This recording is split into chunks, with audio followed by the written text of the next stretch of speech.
to another Debtbox Crypto Mining YouTube video. Today we are going to be going over the Jason Anderson interview with IX Global. I hope y'all are as excited as I am. First and foremost, I do want to say I'm not a financial advisor. None of this is financial advice. I'm here for informational purposes only. As well as, if you do enjoy the video, please leave a like and subscribe. I'd absolutely appreciate it. It says that 70% of people are not subscribed. Do a second, take that time, scroll down and hit that subscribe button. It's free, it doesn't cost you anything, and it helps me out immensely as a creator. Alright, let's pop right into it. So we've got 5 clips for you. Just kind of break it down. I go through what I think is important to hear, so we'll hop right into it. If you ever do. Correct, especially if you're getting involved around halving periods with some of these tokens. So what we did is we just knew there would be a better way. And so if we could supply or solve a supply chain problem for some of these ecosystems that are already out there and running, and they're Fortune 500 companies, they're every day of the meal mining companies that everybody knows the names of them.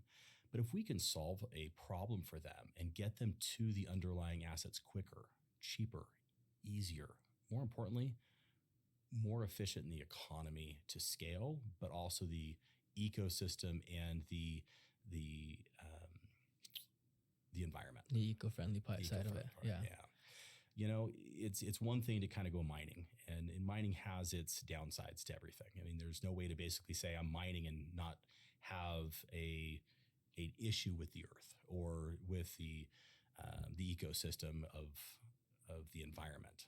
But there are better ways to do it. If you can do a sniper approach instead of a shotgun approach, I mean, it's a much different thing. Yeah. And so with our technology, we can actually bring that in. It saves the mining companies a ton of money to extract these minerals. And so if we can give that technology over, and for giving that, we can get a royalty back, which helps our tokenomics out, it's a good win for everybody. So we actually launched the technology later than we did all of the other projects, or at least a few of them. The main reason for it is we needed to get the proven sound partnerships put together, government contracts, and the underlying agreements with the mining companies so that we had the revenue to basically put into its own project. Mm-hmm. But the Explorer token's technically been powered by all of the projects at one point in time. And I know since we're going to be releasing this video on Monday or sometime next week, let's talk a little bit about the technology that you guys have, but also the partnerships that you guys are just launching. You guys have just made a partnership with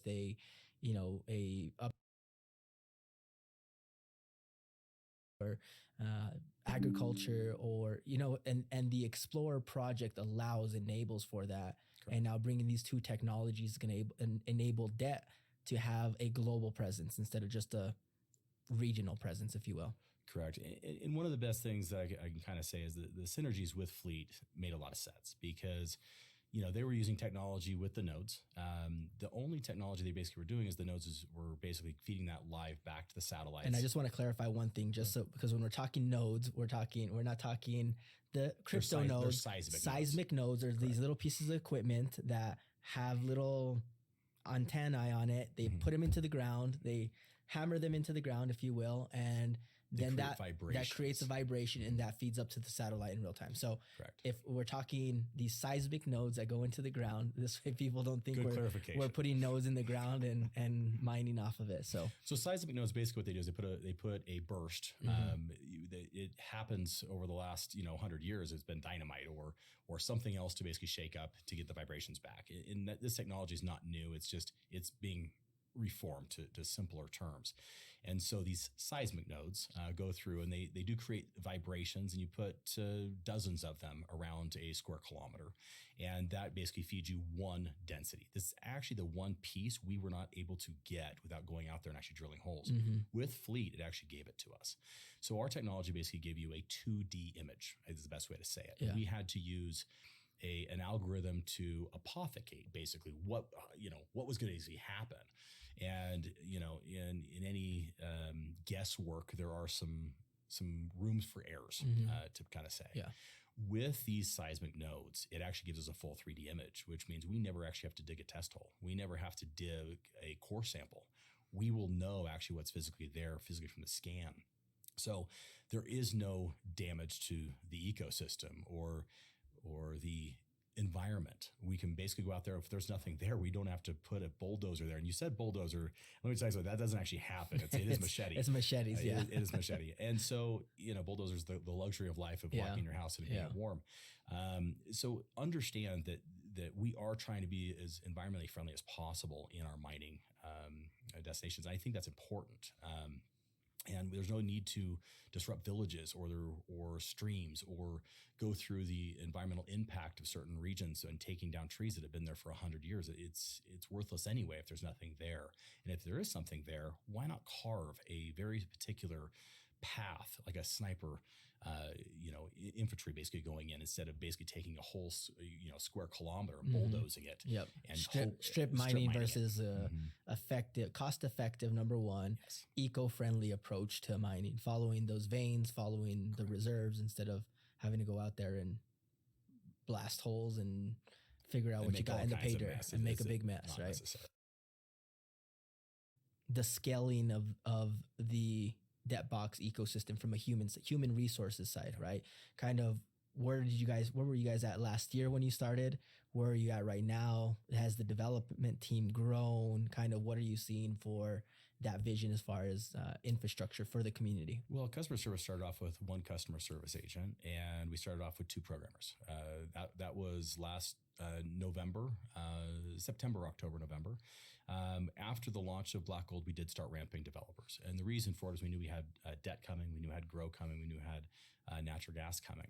And so currently right now we're at 27 programmers. Okay. Our office space has tripled in size. Yep. And our customer service is 800% larger. It's really easy when you only have one person going to 8, it's 800%. But understand we are continuing to grow. We understand the demand. IX has been great for us. You guys did huge volumes for us last year, but more importantly, you guys are giving us the user base that is coming in that is 1 or 2 licenses. A lot of our internal sales come from family offices and institutional purchases. And so it gives us a much wider wallet holder list, which is important for any ecosystem to be sustainable long term. And it's given us the ability to expand to different countries a lot quicker than we ever could. So I think IX has been great for the whole ecosystem. So I think our sales force has definitely grown. I think our customer service has grown, and our tech IT team definitely has grown. That's awesome to hear. And so, when we first came in, and I know we were first sitting down, toying with the idea of creating this partnership, right, between the community that I have and the technology and the nodes, the licenses that the debt offers. And I think just so everybody knows out there is I told you, like, look, my goal would be to have 10,000 boxes, when we're whether V boxes or boxes or out there, within this next, 18 to 24 months. And I think I didn't really think, not that we wouldn't hit it. I knew we would hit the number, but I didn't think we would do it so quickly. Yeah. And then at the same time, in the last 4 months, 6 months, whatever it's been, we started with Nat G, and then Grow was there kind of launching at the same time. Since then, we launched Illum, XPLR. We just launched you guys just launched the second wave of debt. Mm-hmm. And we're going into January 2023. This week we have an event in Salt Lake City, and you guys are launching 2 new projects. Yes. Tell us a little bit about, let's go one at a time, but maybe tell us about these projects. So Blocks is actually a real estate token. It is supported by real estate. And it's been on the website for a long time. So a lot of questions like, what's Blocks, sir? So ironically, that project was actually going to be launched last January, February. And we looked at it from a debt counselor's perspective. We felt that the markets were turning. We have the capital to deploy. We've had some amazing capital partners in that venture for a very long time. We've been doing loans. We've been putting together large projects. But it hasn't made sense to tokenize it until there was a good strategy for long-term holding and buying something at a discounted rate, candidly. And so we've been waiting for interest rates to go up. We've been waiting for the slowdown in economy. We thought we were going to get that during COVID, candidly, and that's why we were seeing it sped up and in it did COVID. the opposite. Yeah. And so we have a ton of pent up demand for blocks, as you can imagine, when you've had all these real estate professionals in different sectors of real estate so excited about that project for a year. It's very exciting for us. That project will have a roadmap to it, and a lot of that will be announced, obviously, by the time this comes out. Yeah. On Friday, a few days from now, it's going to show you that it's much more than just real estate. It's going to be dealing with a full transformation of the real estate flow. Instead of dealing with title companies and dealing with banks and dealing with finance, it's trying to basically blend it all together. It's going to be tokenizing real estate into a process that me and you could come to an agreement on price. We don't need to have a real estate agent. We don't even have to have an escrow company. If you tokenize it, think about just being able to deal with it one-on-one and get to a point where I could transfer you knowing it was going to be covered one asset and I get another back in return. Yeah. I'm paying you in crypto and I'm getting an NFT of the actual property or the title asset back. Yeah. And so at the end of the day, it's going to take some time, but the roadmap is to basically simplify one of the largest industries in the world, which is the underlying assets real estate. And sometimes the end user, or if you're a seller, you're like, well, how do I even list my property? How I do it? They make it very complicated to do a real estate transaction.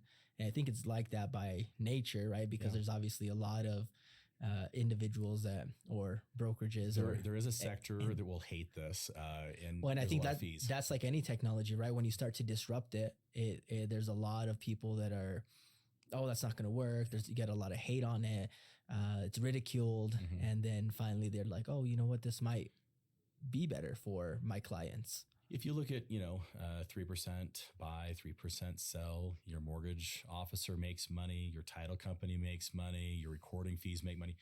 There's a lot of waste in the real estate transaction just as a whole. Well, that means that there's a ton of money that can go to support the economics of a token. Correct. And so as that process gets built out, I do think blocks is a long, sustainable venture. And the reason for it is it's always been here. Yeah. Everybody's wanted to have real estate, whether it's a farm or whether it's that first piece of property you built a tent on, for goodness sakes, or you parked your RV on. Everybody has the desire for the American dream of owning real estate. Correct. And a lot of the wealth around the world has actually been done with real estate. And so I think if we can basically streamline the process of how the real estate flow works, and if we can save some money for the end consumer, again, it has to be a win-win-win. And if we can come up with that model and change the supply chain of the actual transaction of real estate, it'll be amazing. And it's been happening. One question on it. I'm not sure. We probably will get it when, further down the road, but maybe to have at least a small answer on it. A lot of the, let's say, these underlying projects it wouldn't have had you sold all the token based off of what the price was doing at that time. I don't ever like looking at ROI, and everybody looks at it ROI if they're short-term figures. The reason for it is you're purchasing something that is perpetual. You're purchasing something. I don't know how you can even do ROI if you're being honest with yourself and how you're looking at it, because how do you do ROI when it's a one-time purchase and it mines for over a decade? Yeah. There is no way to do it. So you can fake it out. You're going to lie to yourself. You're going to lie to your mother and your father or whoever else you got involved, because you really can't do that. We are giving you rewards for helping us build out something that is different that no one's ever done. That information is vital. So we're giving those tokens out as rewards to do that. But holding them as we are growing is beneficial for everybody. And I know, I guess everybody is at their own period. Like everybody has their own financial needs, right? Sure. You could think you're going to hold for the next few years, and all of a sudden you have an emergency, and I have my debt token that's at a really good price right now. I can say, well, I need to, and it's what you need. And what I love about debt compared to a lot of programs that I've seen out there, it's 100% on the blockchain, and it's based on smart contracts. And so it's not, Jason or anybody from the debt council in the middle of the night at 1 a.m. releasing withdrawals, right? And we've seen that a lot through my industry. They say, oh, we're going to do this daily reward type of thing, but they end up creating some type of system where, they just end up keeping all the money, they do a rug pull, and they run off, right? Where what I've seen and what I loved is from day one, at least since I've been involved, it's 100% automated. And that's what I was looking for. I was looking for a product that was blockchain based, on and automated, because I didn't want anybody out there trying to stop people. Maybe the price is low when you're cashing out, but hey, at least you're still able to convert into USDT and send it to your Binance and get it into your bank account. So I think, let's talk a little bit about kind of the importance for you in that, right? In making debt a sustainable project, a sustainable ecosystem for everybody. I think there's a lot of misnomers in crypto startups, and everybody's like, oh, it's a pump and dump, and they're not wrong in a lot of case scenarios. I think Uniswap put out a report, and it's a very ugly one for our industry. Candidly, it was over 97% of tokens listed on Uniswaps were pump and dumps. Wow. And so it's a valid concern, candidly. And, I can't disregard it without actually going back and showing you how we have done our stuff. And then you look at the competitors in the industry. So my biggest goal is to get people to an exchange as quick as possible. If that takes longer than 90 days, there is a problem. We do try to quote about 90 days for turn, because it takes time. Why does it take time? Well, I can put it on exchange today, but everybody just got their token. They don't want to sell it. Correct. If we had a pool of token and we were doing, say an initial coin offering or something like that, we have a pool as a company to do that. But you guys have the fair launch protocol. We have a fair launch protocol. So we don't have any token to put on exchange. Why don't you put it on the exchange in a day or two? Well, what coin am I going to do that with? Nothing's mined yet. Correct. And so the beautiful part about what we are doing is it allows everybody to have the same access to the exchange at the same exact time. And so some people may buy 10 licenses, some may buy 1, some may buy 20. That's fine. That's fair, because they all came in for what they decided to do for their own what they could. Yeah. What they could. But that doesn't mean the guy that came in with 20 should have a better advantage than the guy that came in for 1. Correct. And so what I look at is if we can basically mine immediately, put it into your wallet, get it out of the piggy bank, put it into your wallet, your control. That's something a lot of companies and other blockchain projects don't do. They want to hold it back. They want to say it's yours, but they keep it in some wallet that you have no control over. You don't have your own seed words. You don't have your own protection of saying, I want to withdraw it. They control that part of it. We want to get you guys out of the piggy bank. Correct. So you guys can do those types of transactions immediately. We actually allow peer-to-peer trading day one in every project, or when you hit the 250 minimums. Correct. But once you get 250, you can pull it out. You can go trade that with anybody on a peer-to-peer basis immediately. We encourage you to go do that if that's what you needed to do. But the reality is it takes a while. It does kind of expand out. We were very shocked that Aluminum Explorer were able to get on in under 40 days. That's very unique. That was actually the fastest one we've ever been able to do, purely because of the excitement in that of not only your ecosystem, but mine, and getting that on. I hope to always break those types of records. But if it doesn't happen, we will always mandate basically a 90-day or less to get on that first exchange. All right, so we're coming up on our hour mark here, if you can believe it or not. And we talked a little bit about what's coming up for this first quarter, launching now in January. Where do you see us, ending? If we had this conversation a year from now, where do you see us a year from now, with our partnership with IX as well, and also with debt as a whole, as the ecosystem? Well, let me start with debt as an ecosystem. Debt as an ecosystem, we're growing leaps and bounds. Our projection level for next year is a 4x from what we did last year. We believe we can get there purely because of, and that's the amount of projects, that's the amount of transactions. We do our data a little bit differently than you do. But we believe we can get there based off the amount of projects we are kicking out. We've had a vote with the community. We've actually want to try to get this more decentralized as the time goes on. The Debt Council is a temporary thing. A lot of people are asking me, why is the Debt Council there? Well, when you start a project that has physical mechanisms to it, you're always going to have human interaction with it. That is a little different. But the tokenomics side of it and the digital side, we are actually trying to get that as close to fully decentralized as possible over the course of time. When a project starts, you need that hand holding, but there is a point in time you can release it out. So voting was actually introduced in September.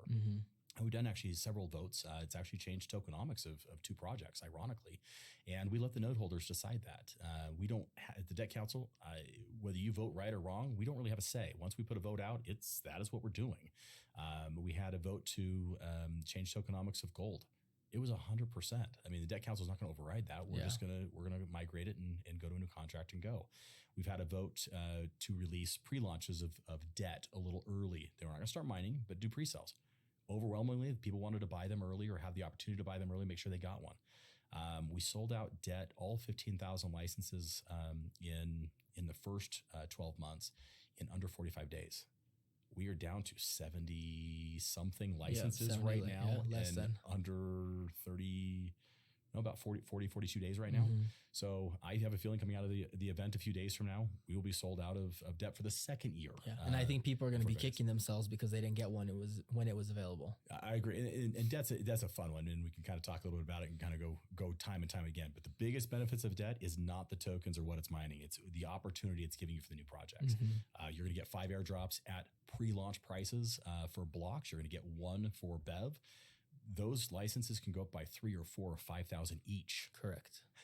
And you can buy them at pre-launch prices for up to 6 months afterwards. Yeah. And so it allows you to kind of see where a project goes and always be able to come back and buy it. I mean, that could save you the total license price in the first 2 projects we're releasing right now. It's amazing. I think, Jason, what you guys have put together, and I know there's a lot of people behind it, right? There's a lot of supporting individuals, experts in their field that you probably depend on a day-to-day basis, because it's not just, we had Jake on a couple weeks ago. We have you on. We'll have another one of your partners here on. Sweet. That's all I have for today. One thing I do want to point out quickly is what he was saying about the going as decentralized as possible. First and foremost, you can't have decentralization without having a tiny bit of centralization. So exactly what he's saying, removing the debt council, and it'll be just up to the community to be voting. That is decentralized. But you would still have a small form of centralization in the project. And that's just how blockchain works. But getting as close to decentralization as possible is definitely key.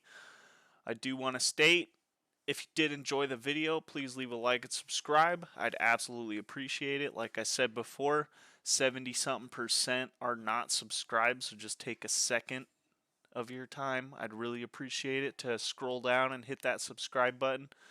We are more than halfway to 1,000 subscribers.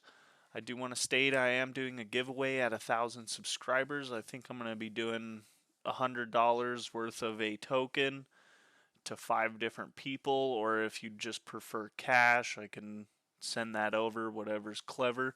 But I will be picking 5 people as winners. And yeah, so let's get to it. Awesome. I shall see you all in the next one.